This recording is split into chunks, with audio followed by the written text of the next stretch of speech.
હવે 4.5 15 મીટર પર સેકન્ડની પ્રારંભિક ઝડપથી ગતિ કરતા 20 કિલોગ્રામ દળના એક પદાર્થ પર 50 ન્યૂટનનું પ્રતિ પ્રવેગ ઉપજાવતું બળ અચળ બળ લગાડવામાં આવે છે.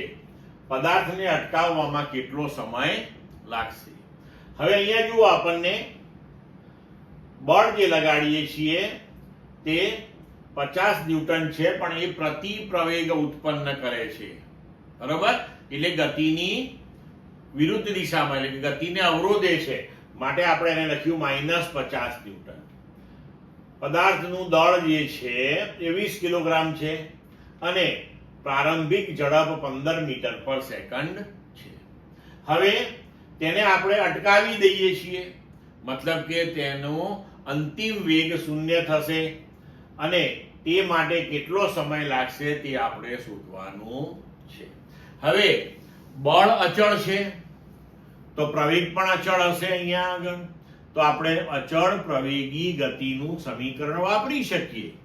આપણી પાસે અચળ પ્રવેગી ગતિનું સમીકરણ છે કે v બરાબર v0 વત્તા at. આમાં આપણને v આપ્યું છે, v0 આપ્યું છે, t શોધવાનું છે, પણ પ્રવેગ નથી. તેનો મતલબ કે પહેલા હવે આપણે પ્રવેગ શોધવો પડશે. તો હવે જુઓ, ન્યૂટનના ગતિના બીજા નિયમ અનુસાર F બરાબર ma, તો a બરાબર F ભાગ્યા m, અને F અને m બંને આપેલું છે આપણને.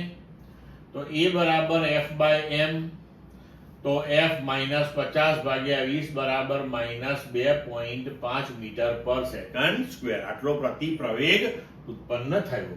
હવે મૂલ્ય આપણે અહીં ગોઠવી દઈએ તો અંતિમ ઝડપ 0, પ્રારંભિક ઝડપ 15 વત્તા a -2.5 ઇન્ટુ t.